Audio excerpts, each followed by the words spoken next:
Halo semua, kembali lagi di channel YouTube Deller VR. Sebelum kalian lanjut nonton video ini, jangan lupa like, komen, dan subscribe ya, dan lihat video menarik lainnya. Pada video sebelumnya, ada yang mau minta dilihatin bagasi dari motor listrik EV1. Jadi untuk bagasi EV1 kurang lebih kayak gini ya sobat. Bagasinya cukup luas, cukup untuk menaruh beberapa barang. Jadi bagaimana nih menurut kalian? Udah gak penasaran lagi kan bagaimana bentuk bagasi dari motor listrik EV1? Bagasi EV1 udah diliatin, kita bahas fitur EV1 yang lainnya yuk.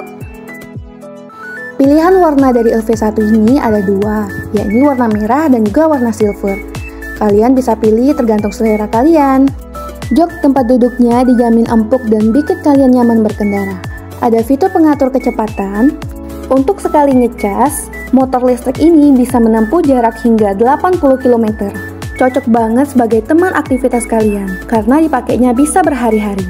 Oh iya, motor listrik EV1 ini udah tahan banjir loh, kita udah pernah review sebelumnya di banjir yang lumayan tinggi.